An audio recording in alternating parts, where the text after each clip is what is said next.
The roar of fire, a cry of pain. Before me, the hewn carcass of a monster, yet smoking. I smothered the pity arising in my heart, for I knew that to let the beast live was to let others die. I long for days when I need not draw my blade. They say the skies are endless. Yet I have not seen any part of it unclouded by monsters or raging primals, where the drums of war did not roll like thunder, nor have I discovered any path to order that was not carved out with swords. Though I joined the crew to found the halcyon country of my dreams, our journeys have taught me to fear my quest is only that, a dream. For we live in a time when all things are driven by violence. And yet, who knows what lies just beyond the horizon? The captain said we would sail for a new skydom tomorrow. For once, may we alight upon shores of unbroken peace.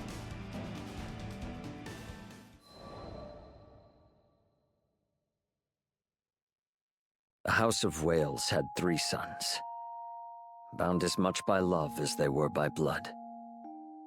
The eldest was named Aglavale, the next, Lamorak, and the youngest, Percival.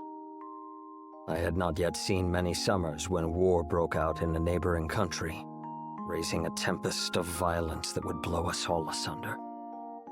My mother, the Queen Heartseloida, opened the gates of our castle to all who had lost their homes, even those hailing from beyond the borders of our kingdom. She would often say, "Regardless of our lineage or nation, we are all connected, in joy and in sorrow." It was through her example that we learned to honor our neighbors. And yet the same people she gave generously to would be the very ones to take her life. I will never forget the scene of her death. I can yet hear the echoes of Aglavale's curses. See the stark white of Lamorak's face as his magic failed to save the one thing he treasured most. And I can feel the warmth leaving my mother's hand as I knelt over her, unable to offer anything but my tears. To the very end, all her thoughts and worries were for us. How can an absence feel so heavy? What heart, having borne the weight of grief, will not be changed forever? For my part, I grew to despise the violence that robbed me of my family. I swore I would raise a new kingdom, above the tides of blood, where the gentle gardener and the honest plowman may live out their days in peace. The same grief, however, bent Aglavale on a different path. Believing he could conquer tragedy and banish it from our lands, he began amassing great power. But where power treads, war soon follows.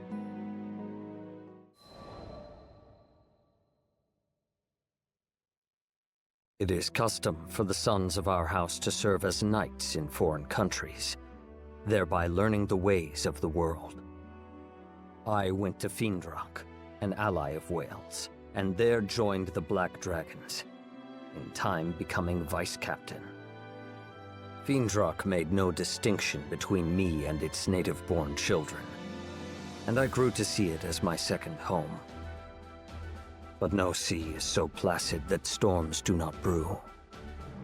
There was strife here, too, sweeping over the lands like an illness.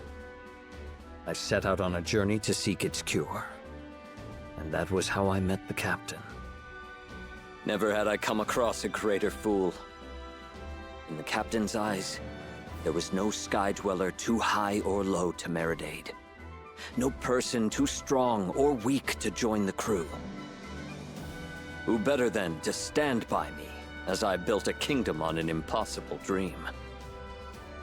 And it was not I, nor Lancelot, nor Vane, nor my former commander Siegfried, but the captain, who contributed most to the restoration of Feindrock. Once the dust settled, we found traces of a foreign power that had first sown the seeds of unrest. We tracked this power back to Wales and its throne room, where my brother Aglavale sat. Still mourning for our mother, he was waging a war on war, murdering tragedy and washing away tears with blood.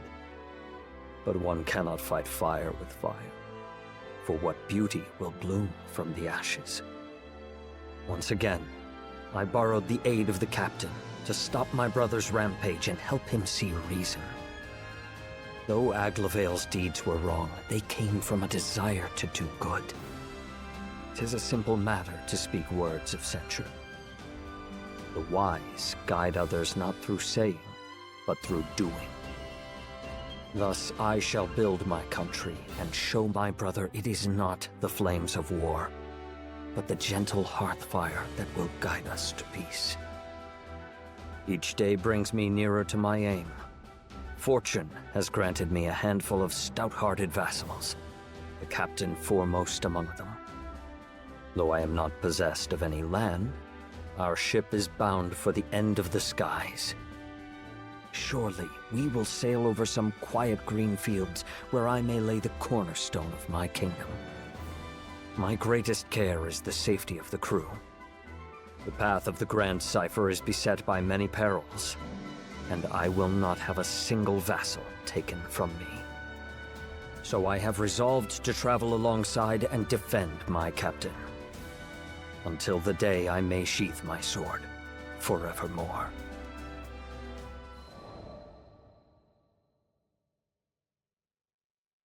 With each skydom I visit, I survey both the lands and the people, hoping to extract the worthiest hearts as vassals for my own kingdom. To that end, I return to Fulka, the first settlement we came upon in Zega Grande. But though the earth is ever filled with rich soil and strong rock, true gems are few and far between. So too are the noblest spirits. The people of Fulka were of a good but common sort, who preferred constancy to change. They had no army, and peace in the city was kept by a band of volunteers.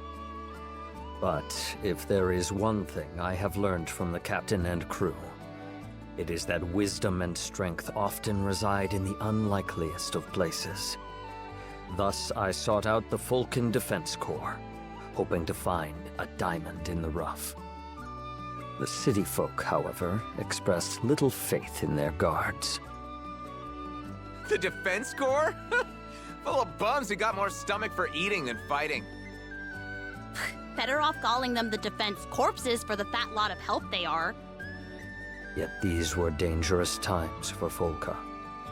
Brigands and monsters now swarmed about the city, attracted like flies to the reek of Avia. The people looked to the Defense Corps for protection, but received only excuses. We don't have the resources to combat this threat. Take shelter until the danger is past. And so the city grew to trust vagabond skyfarers more than their own soldiers. Though I had little hope of finding a vassal among this ragged band, perhaps there was a lesson to be learned from their weakness. When I build my kingdom, it will need to be governed by its own councils. But houses of power, choked by the vines of corruption and frailty, ever fall into decay. Is there any prevention? Where does the first crack form? It was in Fulka that I would piece out the answer to this riddle.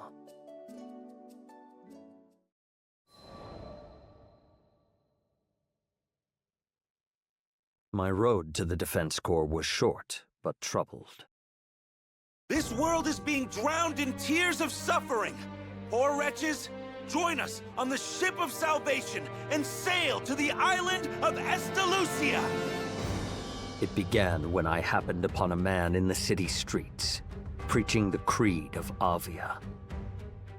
Though we had overthrown the main body of the church at Seed Hollow Castle, still its teachings lived on. Its adherents once numbered in the thousands. and the remnants yet drifted through the skies like ghosts. Now they haunted Folka, hoping to once again breathe life into their crusade. But the city folk had learned that Avia would sacrifice anything on the altar of salvation. Their gilded words held no more value. Get out of here! We know what you did at Seed Hollow! We aren't inviting tragedy into our city. Leave! As the throng railed, unease stirred within me. The adherents of Avia would march on an armed country if their leader so much as waved her hand. What could heated words do but spark their anger? I came to offer you salvation. If you won't drink from the cup of mercy, you will taste divine retribution! Voices soared, and the air grew heavy with the threat of violence. Yet the Defense Corps, who were charged with keeping the peace, did not appear. You there, tell me. I asked a man why mediators had failed to come. I'd be surprised if they did show. Without Mr. Fix-It to help them, bastards can't even wipe their own asses! Though I had expected it, seeing the proof of their cowardice still astonished me. Silence! Now it's clear. If we want to break in your minds, first we've got to break in your bodies! What are you doing? Let go of me! An Avieth crusader, lifting an islander by his collar, raised up a fist. But I seized his arm before the blow could land. Strike him, and you will lose that hand. I would not suffer the defenseless to be oppressed. You miscreant! How dare you threaten a member of the church! You speak of threats. You would force your doctrine on the unwilling with an iron fist. The time of Avia is over, preacher. Your false church is no more. Blasphemy! We'll have your tongue for that! Avieth soldiers surrounded me, drawing their weapons. I had hoped you would listen to reason. But now I see, you only understand pain. With a hand on the hilt of my sword, I waited for them to attack. But like craven dogs that bark loudest when their quarry is far ahead, the Crusaders stopped short when I stood to face them. After sharing some whispered counsel with his fellows, the preacher said to me, We won't fight you in the city. No, too much hassle cleaning you off the flagstones. Let's step outside, and then we'll see if that bulky armor is compensating for something. I could not hold back a laugh. Their intent was as clear as day. They meant to draw me into an ambush. Very well. I will play your game. We'll wipe that smirk off your face. Just you wait. The Crusaders and I turned to leave. He's going to get himself killed! Call the Defense Corps! Even those worms should be able to do something! Frighted voices whirled behind me. I did not quiet them, for though 3,000 ants of Avia could not crush one lion of Wales, I saw a chance to further test the core.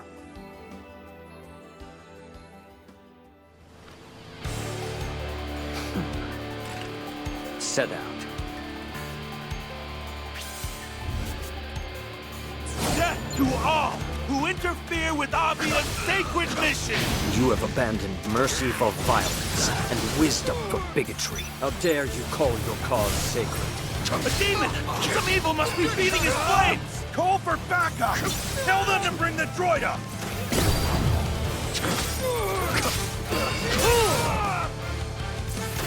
Good. Summon all your forces. It will save me the trouble of seeking them out. Just one worm! Why can't we crush him? Strength of will is reflected in strength of arms. Reporting for duty! You're finished now, interloper! That hubris will be your downfall.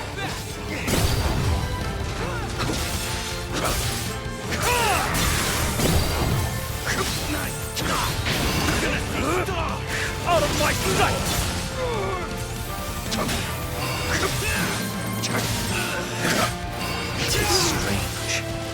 Though a great battle rages on their doorstep, the Corps do not appear. Do they sleep?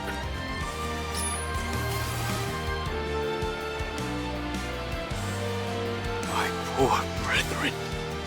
You won't like what's coming to you, interloper. It's Brother Avalon.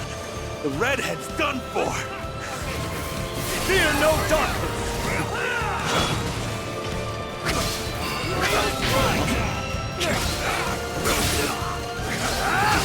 Meet your doom. It's over.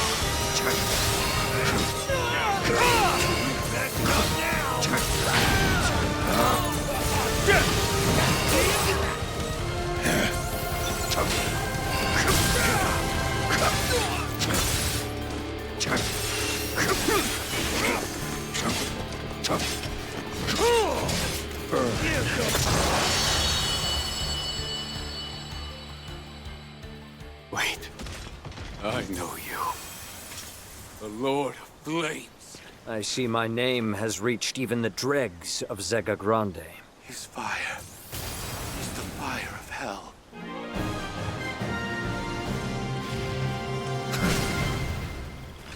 An easy victory.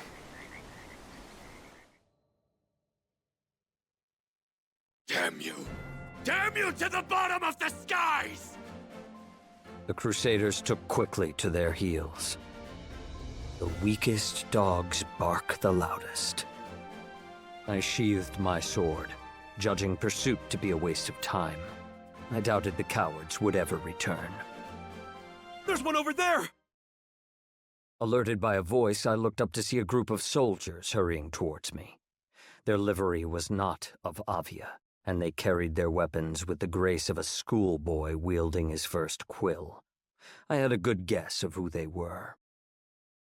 After they had ringed me about with spear points and blades, one cried, "No funny moves, or we'll skewer you like a pig!" "Who are you, and what business do you have with me?" Of course you don't recognize us, or you'd be shaking in your fancy boots. Listen up. I'm Douglas, captain of the Falcon Defense Corps. You one of the Avia rats that raised hell in our city? Better come quietly, or you'll be sorry! For a moment, amazement wrested from me the power of speech. Then I said, "Surely you do not believe I am a servant of Avia?"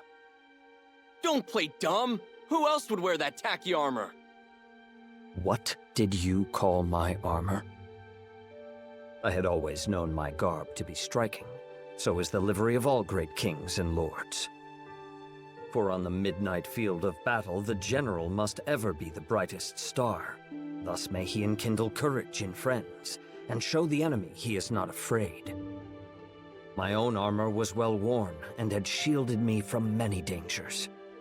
To speak ill of it was a grave affront. We're taking you back to the station, and don't even think about running.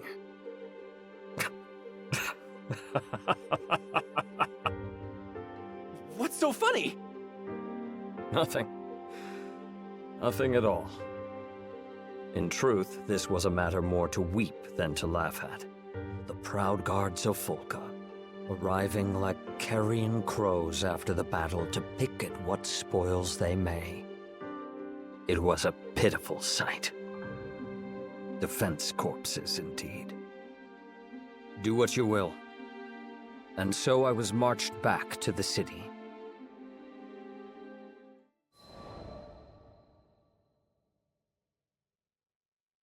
The Defense Corps questioned me at their guardhouse. An enlightening experience, as I had never been a prisoner before. All right, fess up. Tell me exactly how you're connected to the Church of Avia. I repelled a group of crusaders that threatened your people. You had no right to apprehend me. Shut your mouth! That was all Captain Douglas could stutter out before retreating into silence. Has guilt caught your tongue? I know your actions weigh on your conscience. If you're trying to scare me, Mr. High and Mighty... I am trying to help you. Now take heed. As keepers of peace, you are given the authority to take prisoners. But it is not a power to be used lightly. For to imprison someone is to rob them of time, and not all the riches in the world can repay that debt. I went on with hardly a pause.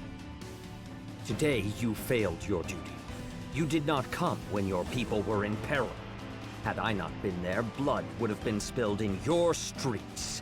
And yet you seized me on sight like a petty thief, with no proof other than your own prejudices. I let my final words fall like the stroke of a hammer. You have dishonored your titles and your city. Color fled from the soldiers' faces, leaving only remorse. Hey, Captain. I think he might be right. We did kind of arrest him for just being there, and wearing tacky armor. Don't let him get to you! Now the soldiers began to contend amongst themselves. They had to keep quiet about my capture, said one, or there could be trouble.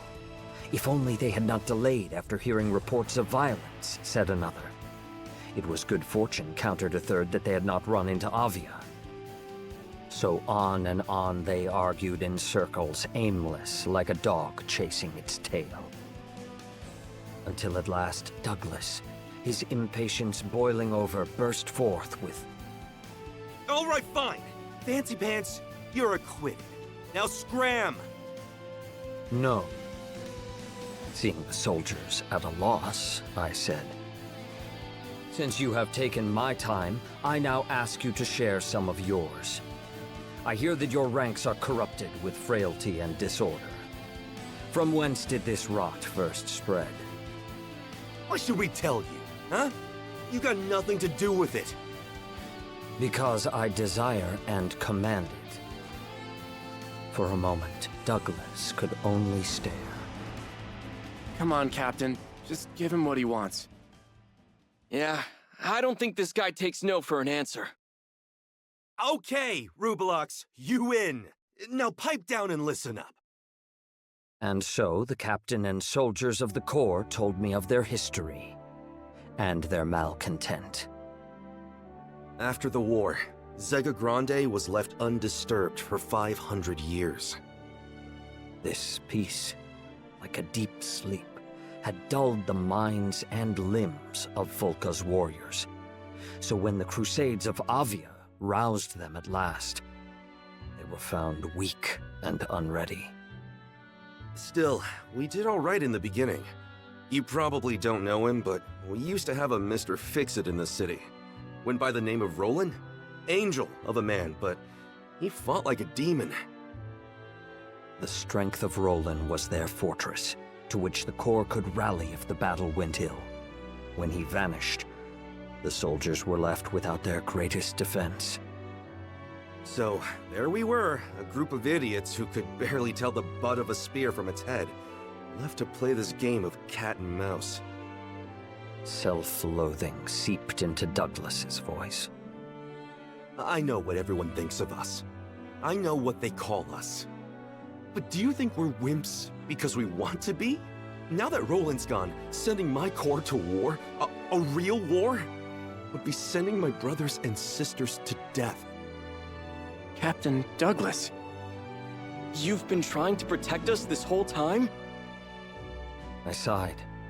Why do the best intentions so often lead us astray? Very well. For your sakes and mine, I will help the Corps regain its former glory. Maybe by rebuilding this fallen band, I would learn a lesson in how to lay the foundations for a kingdom.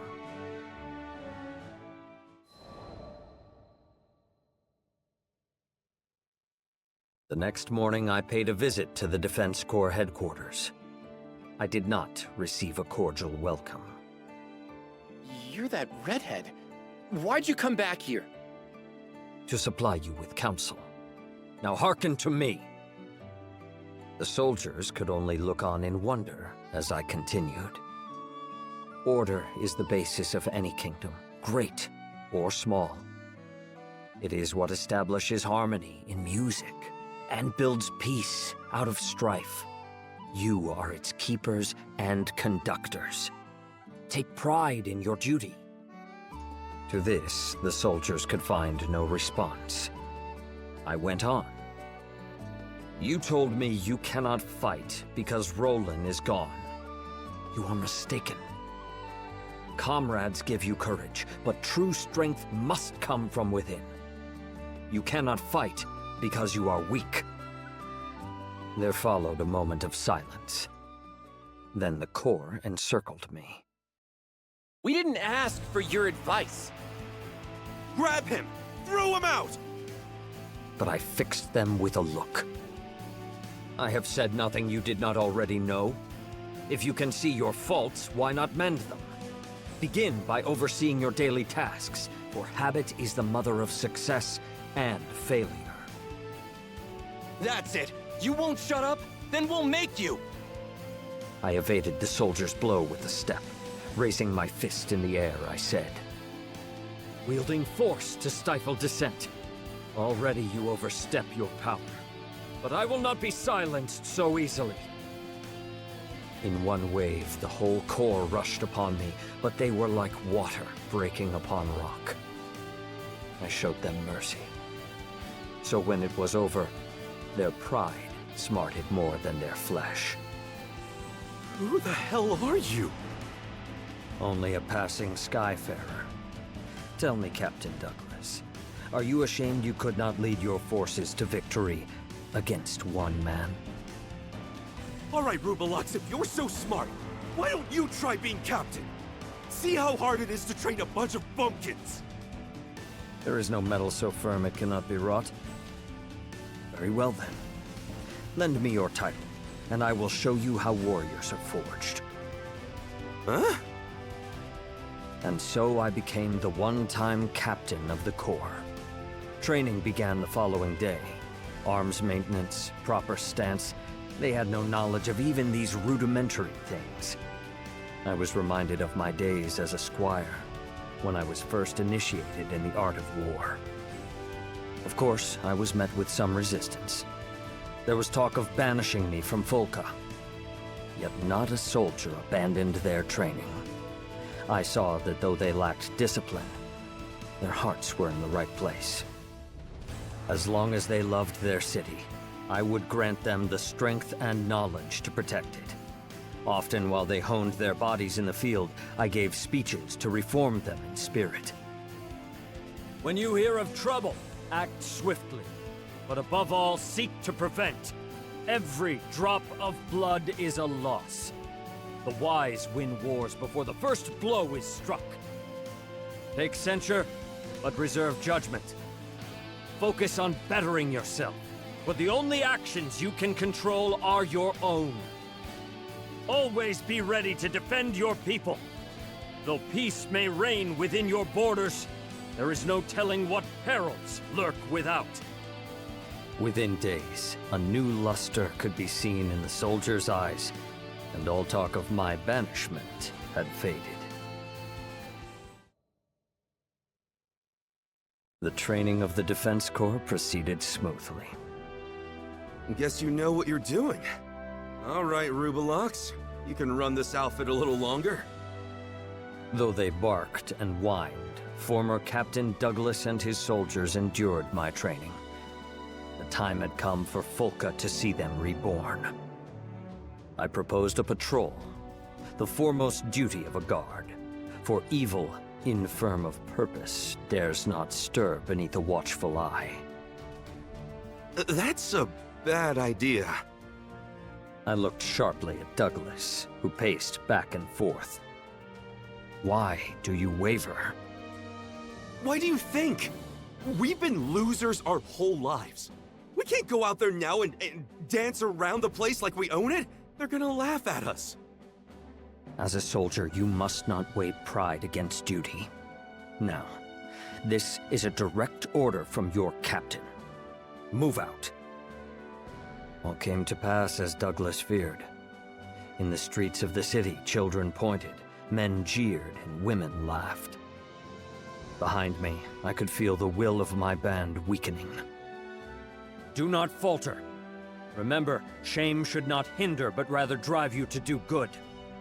The eye sees only the present, and the past is soon forgotten. There was no more I could do for them. The Corps would have to reclaim their own honor.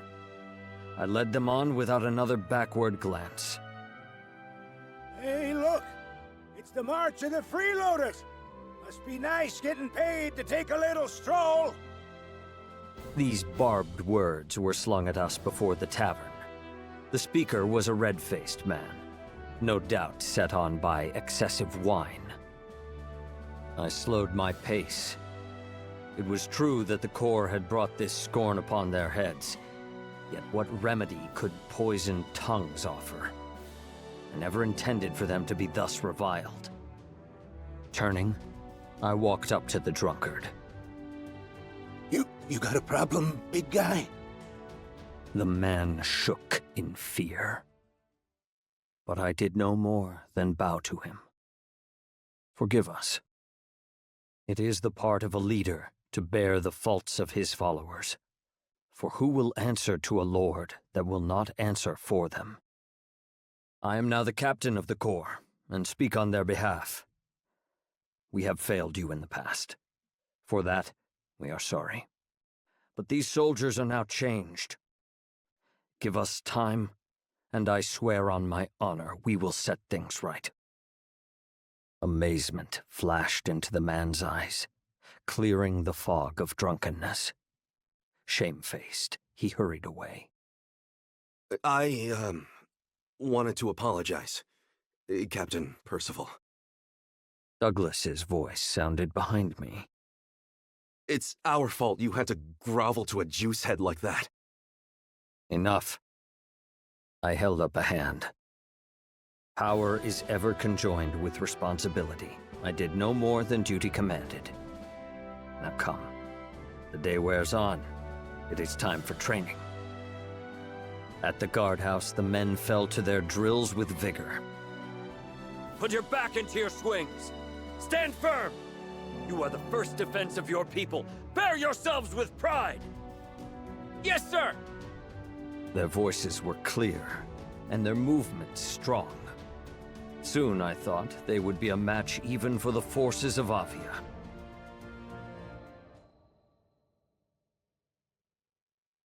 Bad news! Those Avia rats are back! The day that would test the valor of the Corps came sooner than expected. I looked up at the soldier, who had burst breathless into the guardhouse. Report! An armed group thought to be connected with Avia is occupying the mines of Tempeel. They've taken the reconstruction workers captive, including several residents of Fulka. It would be a dangerous rescue for the Corps, who were yet untried in combat. But the soldiers quickly showed me they had not failed their training. Captain Percival, let's fight back! We're ready! We can save those hostages! No. I sensed something strange at work. It had been the aim of the ruined church to bolster their ranks with new converts from Fulka. Why then would they occupy their mines and threaten their people? Surely it was not for ransom. The adherents of Avia held their faith high above the jewels of the earth. This had to be a trap. Of course, trap or no, the Corps could easily overthrow Avia, as long as I led them. But I could not stay in Fulka forever. And so I said, do not let confidence consume your wisdom. Your duty is to protect your people, not to prove your strength. You do not know the designs of your enemy, nor whether your might can contend with theirs. You must call for aid. I saw that my warning had disheartened the soldiers. I could not blame them. They had struggled so far, only to learn that they still fell short. But glory must not be bought with blood. The lives of the islanders came first. Drawing myself up, I strove to lift their spirits. Your city needs you. There is much work to be done. Learn what you can from those that escaped the mines. Muster the defenses. Let your people know they are safe. Yes, sir! But Captain Percival, the clock is ticking. What if the Skyfarers and reinforcements from Seed Hollow don't make it in time? I could not hold back a smile. Do not worry. I know a crew of Skyfarers already at hand.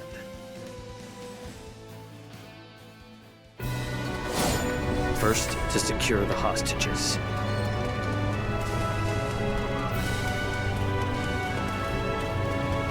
Wait! That hair! It's the rooster head from Fula! To arms, brethren! Sentries. You wish you never saw me. No further! There must be more of them.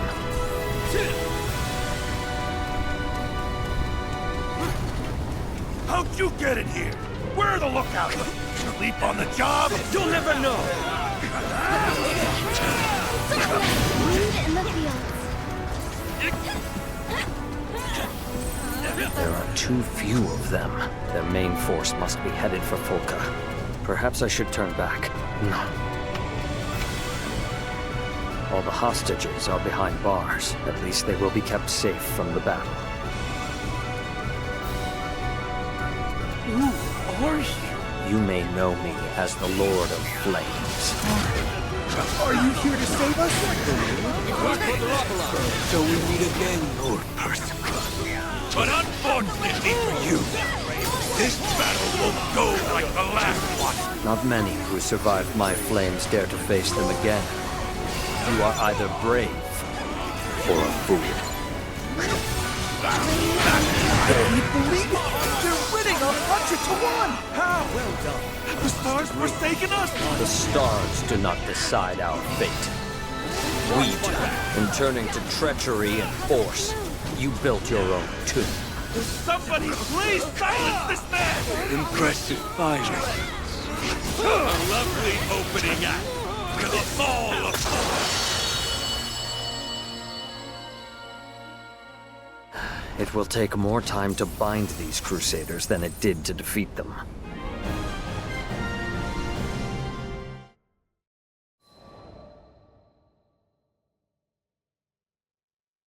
I bound the hands of the Crusaders and turned them captive toward Fulka. Why, here's a stalwart little interloper. You could do far better than skyfaring, you know. Keep silent. I will not listen to the lies of a false prophet. Then I guess you won't believe me when I say the mines were just a diversion. We sent our main force to Fulka. They'll have captured the city by now. We'll raze it to the ground and build a new Church of Avia on the smoking ruins. The preacher continued to lay bare his plot, though I had no desire to hear it. I know this backcountry is filled with scurrying field mice. You Skyfarers were the only real threat. If we could keep you busy elsewhere, say, in some nice, dusty mines, then taking Fulka would be like stealing candy from a baby. Even now you know not of what you speak. I had already made out that the mines were not your true purpose, and you misjudge the people of Fulka. There is great strength in that city. It will not fall to the likes of you. That's hogwash! If you will not trust my words, then perhaps you will trust your eyes. We had come to the gate of Fulka. Captain Percival, we've captured all the invaders. You should have seen us, Captain! No one messes with us on our turf! There, trussed up before the city walls, were the remaining Crusaders of Avia.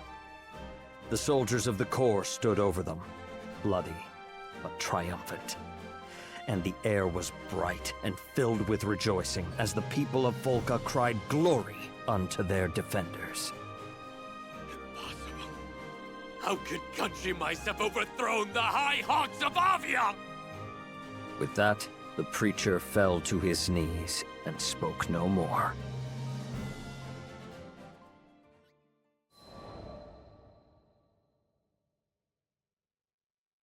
Several days later, I walked into the guardhouse for what would be the last time. The captain's here! Attention! In a moment, the soldiers were lined up before me. At ease.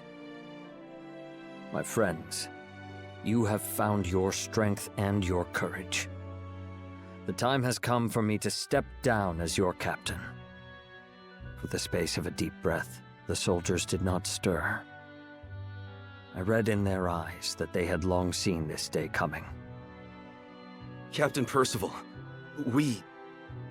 That title is no longer mine. I return it to you, Captain Douglas. You have become a worthy leader. I turned back toward the body of the Corps. I'm but a traveler. My allegiance lies with a distant country, a kingdom of peace that I shall one day build. But I believe that all who dwell in the skies are brothers and sisters. Though our time together was short, it was an honor to serve with you. You have shown that we need not be chained to our pasts, that valor can be kindled in every heart. When I raise my kingdom, I hope that you will one day visit to impart this lesson unto the knights there. No, Sir Percival. You can count on me. Me too! It's a promise! Mirth welled up within me. In one thing I thought, the Corps had not changed. They could still make me laugh. Very well. I will hold you to those oaths.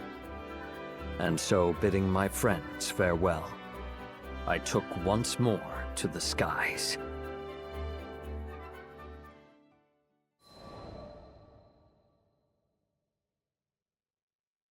It was many months before I could return to Fula. This city is still the same. A gentle breeze danced with the grass. Sunlight streamed from between the leaves of trees, paving the streets in green and gold. But snakes dwell even in the quietest of gardens. Peace presided over this land only because there was a valiant Corps to keep it. I was once captain of the Vulcan Defense Corps, and though our paths led on to different ends, they would ever be my friends and comrades. In my heart, I saluted them. wait, aren't you? Well met. I was not surprised we crossed paths. Fula was a small city, and I knew the Defense Corps kept vigilant watch. I am glad to see you doing well. We sure are. Even got a generation of new recruits trained up. So, when do you think you'll be inviting us to your kingdom? I responded with a wry smile. It will be some time yet, but I shall not rest unless it be in a country of peace. Until that day, wait here, and serve your city well. You're gonna make it, Percival. I just know it. In the meantime, I better practice my curtsy, huh? I regarded Captain Douglas and his corps. Here were soldiers that had once lived in shame, but courage had been kindled in their hearts, and like candles they now passed its light to others. So does one good turn give rise to another, and valor begets valor. Perhaps the rise of my kingdom was not so far off after all.